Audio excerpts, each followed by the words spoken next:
Hi everyone. We're going to be chatting today with some 2nd through 5th graders at the Chebeague Island School in Maine.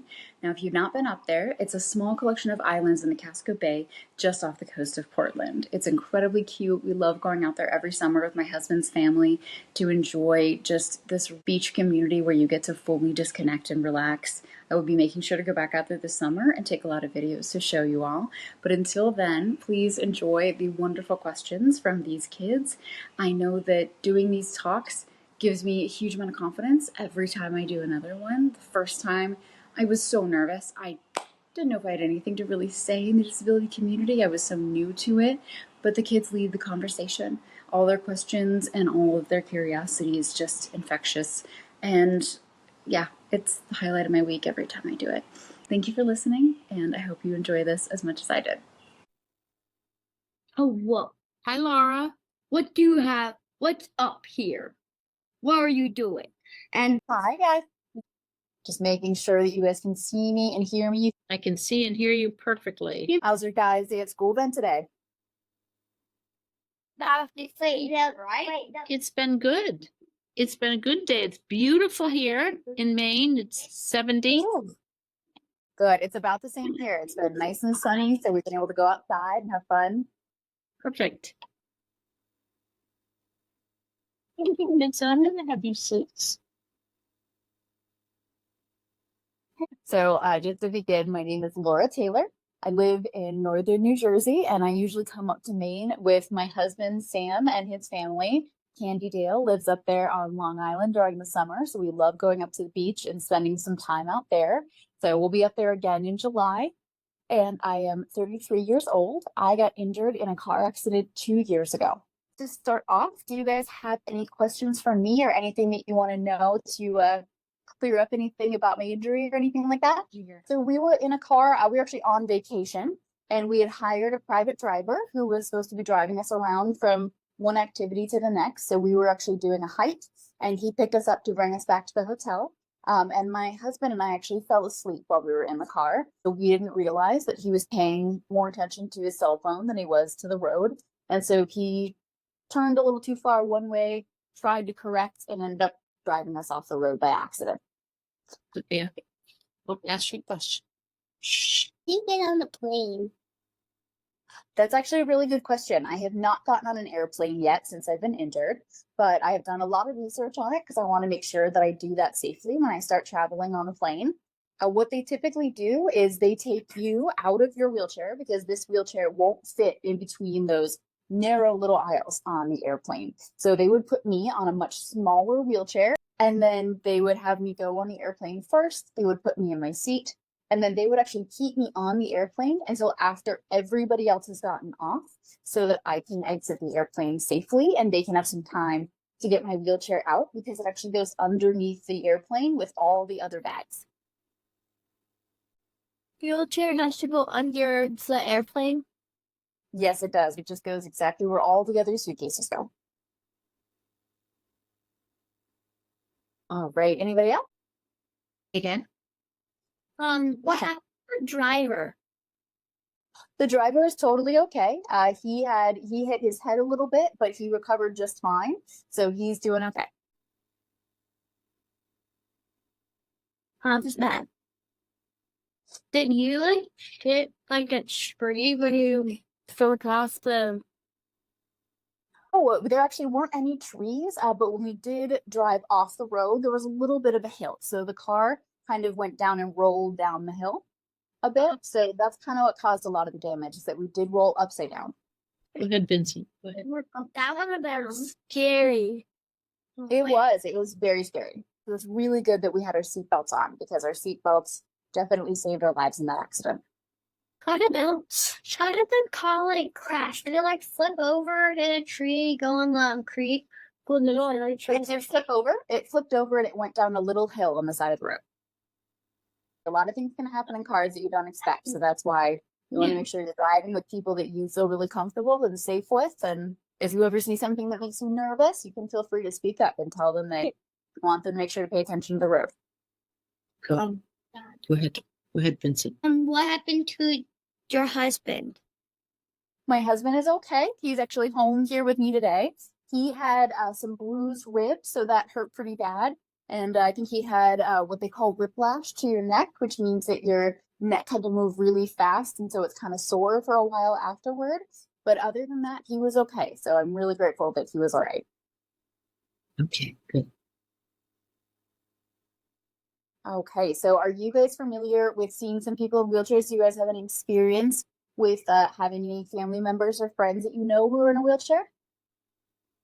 Yeah, my uncle Bruce, he was golfing and he broke his hand and or like fractured it or hurt it. So when people are hurt, or when he hurt his, was he in a wheelchair for part of a bit of time? Wheelchair for at least like 3 or 4 months. For a while until he got better? No. There are some injuries, and I'm assuming, Laura, your injury is one that you, at this point, will stay in your wheelchair? Yes, that is right. I'm called a quadriplegic, or sometimes people call it a tetraplegic. What that basically means is that I have paralysis. Paralysis means that you either are unable to feel or unable to use parts of your body. So my legs are paralyzed. My torso from the chest down is paralyzed. And actually, while I have use of my arms, which is awesome, I'm not able to use my fingers. I'm not able to grip anything. I'm not able to, pinch with my fingers or anything like that. So that can bring a lot of challenges. So even though I'm able to use my arms, I'm still considered a quadriplegic because quad means 4, and I have paralysis in all 4 limbs. So for me, that is a permanent condition. I can actually share a couple of pictures here so you guys can see what that means. So this one actually shows a diagram of what all the different areas of your body are that you can get in a spinal cord injury. So for me, it was my back that was broken. So the very top portion of that spinal injury there is that really bright pink part at the top. So I broke the bones in my spine that were labeled the number 6 and the number 7.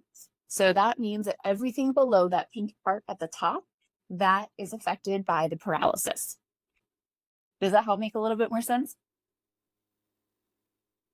I can actually show you a picture of the x-ray of my neck so you guys can see that. So this is something called an MRI. It's a really big, powerful x-ray that they're going to use to see where you're injured. So you can see that when you're looking at that white line that goes down in your neck, down into your back, there's one big white spot that's right there. That's right where my spinal cord is injured. And so what they had to do were they had to take the bones that were broken there, and they had to put in some titanium screws in order to fuse those two together. They took all those bones that were broken and they put little screws in them so that they would stay in place. And then they sewed me back up, and then I had to get better after that. How did they get the screws into your body? What they did is I had 2 different surgeries. So we did a surgery on the front of my neck here where they opened me up and they kind of made sure everything was in the right spots. And then they actually did a second surgery along the back side of my neck. The one that you showed us. The one that Right, yeah. Exactly. So I had 2 different surgeries in order to do that. Do you guys have any questions about any of that? Tatum? Did you have to? I did have to go in an ambulance. I actually had to go in a helicopter first, and they flew me to the nearest hospital because they wanted to get there real fast. I stayed in that hospital for a couple of weeks, and then I had to take an airplane home. So they actually put my hospital bed in the airplane, and they actually flew me home. It was a 10-hour flight. And then once I got to the United States again, they put me in another ambulance, and they brought me to the hospital from there. Well, wait, did they look? Yeah. And They do look pretty cool, actually, because ambulances are full of all sorts of medical equipment they can use to save your life if anything went wrong. So if you have an ambulance coming to help you, you have the best shot at being okay because those guys know what they're doing and they know how to get you to the hospital as quick as possible. I have a question. Yeah. I have a question. Yeah, of course. So I I noticed that the kids are noticing that that was a really, really big event, that it was a bad accident. It was very serious, and you were in the hospital for some time. And I'm wondering, it must have been a very big change for you. And I'm wondering how you were able to, like, because you're speaking of it so comfortably now, but I'm wondering how that big change was for you. Yeah, I mean, in the beginning, I was really, really sad about it. Right when you first get hurt, you don't really know how bad it's going to be. So thankfully, I had a lot of good family and friends around me who had a lot of hope, and they kept me really positive. I had to do a lot of workouts. I had to figure out how to do a lot of new things. When I've talked to some of you guys before, I've showed you about a lot of stuff that I've had to relearn how to do, because of course, when you don't have use of your hands, that's actually the biggest thing that I had to adjust to. A lot of people think that when you become paralyzed, the fact that you can't walk is a really big deal. For me, the fact that I can't walk is actually the least thing that bothers me. It's much more that I want to be able to use my hands. I used to love writing in my journal, and I used to love writing letters to friends and things like that. That's really troublesome for me to do now. I'm really trying hard to learn how to do it. But yeah, it's very sad when it first happens, and you have to just make a choice that you're going to do the best you possibly can and learn everything you can to try to get your life back to as close to normal as it can be, or try to make sure that you're just making the best of what you have. I'm really lucky to have good friends and family that help keep me as positive as possible, and they let me be sad on days when I have a hard time, and maybe I just need to feel a little sad and take a nap and cry a little bit, and then pick myself back up and keep going with my day, because you can't live like that every day. You're never going to get anything done. We have a question from Liam. Liam, Yeah. what was your question? Her saying dreams come out of it. Like I watched this thing where they No drinks can come out of it, unfortunately. Tatum's gonna go first. Okay. How do you get dressed without using your fingers? How do I get dressed? That's a really good question. So getting dressed is really hard, because things like this, like buttons on my shirt, those I can't do because I have, fingers that don't really work. So that makes it really hard for me. So my husband does help me get dressed. There's certain things like t-shirts or dresses that I can put over my head without much of a problem. But things with buttons and things that are really tight, like pants or leggings, it's really helpful to have somebody to help get you dressed. About one. John. Oh, yeah, he has yes. Go ahead. But do you have a job? I'm gonna teach you what gets it. I do have a job. So I have been working with a company called the 10%. Is a company where we are trying to start up a social media app that's also educational, and it's for all disabled people. So our goal is to make sure that we can provide a really safe space where disabled people can come together and help each other get through, whether it's becoming disabled, living with a disability, or just, sharing all sorts of different resources. I have a question. Yeah, go ahead. Do you have cup holders on your thing? I don't have cup holders, but I actually can add cup holders if I want to. This armrest that's right here does have a little connector that if I want to plug in a cup holder, I can. Laura, Yeah. I have a question. Yeah, We talked a little bit about resiliency this year, and resiliency is a great subject to learn. And could you talk a little bit about how you found your own resiliency? I know you've alluded to it and you've told part of the story, but what have you learned this year? Really, what I've learned this past year is, in the very beginning when I was first injured, you're so tired and you're working so hard to get better that you're kind of just focusing on that every day, and you're just doing your best to just kind of get up and stay positive every day.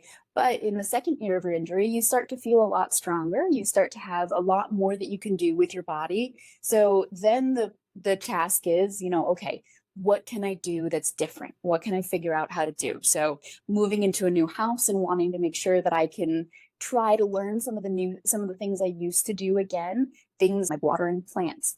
That took me days to learn how to do again. It seems like a really small thing, but any one of those things you have to learn how to do again without hands that are really helpful for you, they can be really frustrating. So I just kind of tell myself, okay, I'm going to try this new thing today.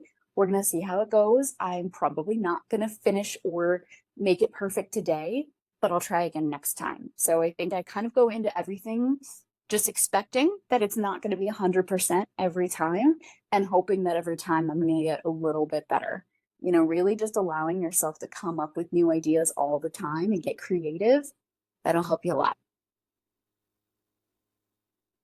So you guys have any tips for me how I might be able to stay patient with learning new stuff? Can you think of how you practice patience, Amos? Can you talk about? I know. Go ahead, Sophia. How do you learn to be patient? I know. Go ahead. Relaxing. Oh, I want. Get relaxed, calm your body down. What else? Relaxing. Yeah, Sophia, that is super helpful. If I'm getting super frustrated, it's a very good idea to maybe just take a little rest, take 10 or 15 minutes to kind of calm myself down and then try again. Go ahead, Vincent. Thank you. I know you can't talk, so that's also kind of patience. You take time to do it. Mhm. Yeah, I'm- definitely. 'Cause that's the thing. If you're rushing and you're trying to get something perfect really fast, that's going to put a lot of pressure on you. That's going to be really stressful. So you don't want to do that to yourself.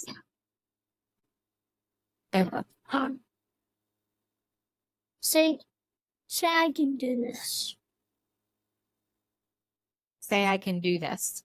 Yeah, exactly. Just tell yourself, okay, I can do this, or I can't do it yet, but I will. You know, just tell yourself you can be tougher. You can do this. That does help a lot. Ada?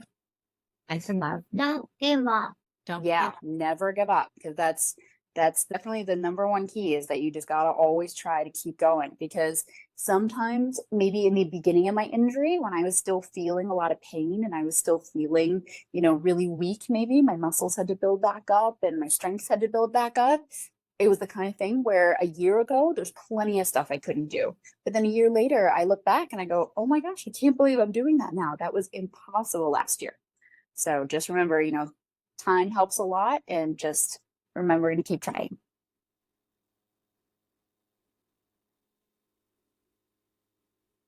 Okay. So how we doing on time? Is there anything you guys want to make sure that I cover, answer before we got to finish up? I think the piece about resiliency has been great, Laura. One of the reasons we had you here last year was that you showed so much acceptance and resiliency around your injury. And I thought it would be good for you to come back this year and talk to the students about what it's been like a year later. And I think you've given some wonderful examples. We do have a few more minutes. So thank you. Definitely, yeah. So one of the things that I think would be really great for you kids to keep in mind is that there are a lot of people out there who deal with disabilities like mine. So some people are born with their disabilities and they live with them their whole lives. Other people like me, they become disabled sometime, you know, along in their life, and they have to kind of grind everything down to a stop and they got to start again. So those things can be really difficult, but the best thing that you can do as somebody who's not disabled is to just try to be, you know, understanding, try to be accepting, try to understand that, you know, what you might see, you know, you see me in a wheelchair and you realize that I can't walk, but you might not realize right away that my hands don't work very well, or that I have to, you know, take medicine to make sure that my body works the way it's supposed to, because, you know, paralysis is not just that I can't walk. It also means that some of my organs might not work as well. So I do have to take medication in order to keep my body working right. So it's good for you to just try to remember that they might be going through a lot. And, you know, it's totally okay to be curious. If you see someone, you can ask them, you know, hey, would it be all right if I asked you a question about your disability or about your wheelchair or something like that? Usually, you know, people, if you ask them and you're just being curious because you care, people are totally fine with that. And if somebody says, you know, no, I don't feel like talking about that right now, then just say, okay, and kind of move on. So you don't have to be nervous to talk to somebody who's in a wheelchair or has some other disability. Yeah. I have one more question for you. As you Yeah, know, of course. we're on an island, and getting to the island involves getting on a ferry, whether you're doing the Casco Bay or this island has a smaller ferry. and then you have to navigate once you get on the island. Can you explain to the students what it was like last summer for you when you came to Long Island? What were the challenges that you had to address? Thank you. Yeah, definitely. So when I came to the island last year, I came in July, and it was the first time that we'd gone on a really big road trip since I'd been hurt. So we had to make sure that we had everything, because if you're going out to the island, you guys know you might not be able to get everything you normally would if you're out on the mainland. We had really big suitcases full of stuff, and we had to bring those on the ferry. So we put those underneath in the freight area so we didn't have to carry them all, because obviously I can't carry a lot of bags. We did also bring our cat, who you can see behind me here, who's on the couch. We brought her, so I had her in a little carrier on my lap when we came out there. And that was really great because I was able to hold her on my lap. And then when we went out there, I was actually able to do a lot more than I thought. And it's really cool that Long Island has some of those long mats that are for wheelchairs that go out to the beach now, because those are really great. And you can actually bring people out to the beach a lot easier. And I am going to be coming back to the island this summer. So I'm going to make sure to take a lot of videos and stuff. And I will make sure to send you guys the videos that I put up on YouTube so that you guys can see it, because I think it's really cool to show some other people that Maine is a really great place to visit. That's inspiring. It was awesome. Yeah. And of course we got to go have pizza down at the bake shop down there. And we got to, hang out on the lawn and do croquet and stuff like that. So I didn't try playing croquet last year, but I'm going to try this year. What's your cat's name? Our cat's name is Freya. Freya. Go ahead, Vince. Go ahead, Vince. Question. Yeah. Did you bring your dog on your trip? We did not. We actually didn't have him last year. We're fostering him right now. We actually have a family friend who's recovering from a stroke, which is a different type of disability that you have to work really hard to come back from when it happens to you. So we're actually fostering George right now while she's getting better. And it's been really fun to have him. He's a sweet dog. So we might bring him this summer. So if we do, we'll make sure to show you guys some videos of George having fun on the beach. And the cat. Yep, and the cat. And actually, I can show you a couple of things. We were able to bring George recently to a disability. It's a disability event, and we got to bring him with us, and it was really fun. So we were able to bring him along, and he had a little bandana that said "therapy dog," which means you're allowed to pet him. So he's not an actual service dog, so you're allowed to pet him when he goes out.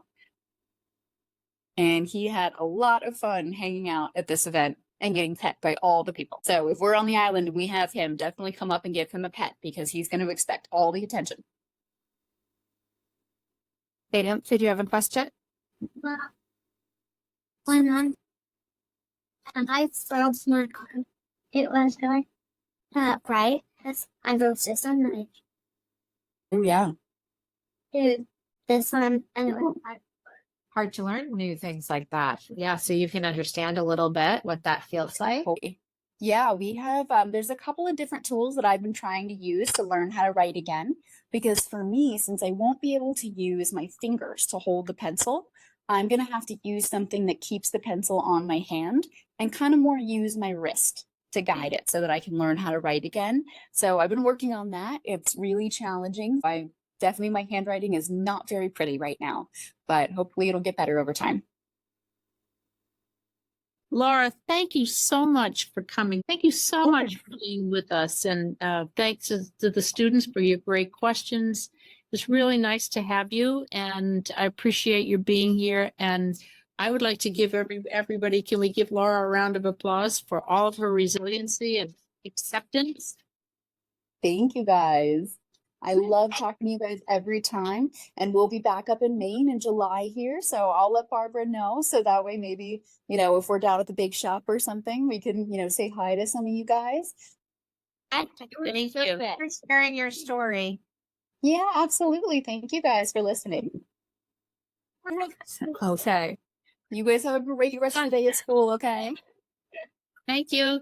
Bye, Laura. Bye.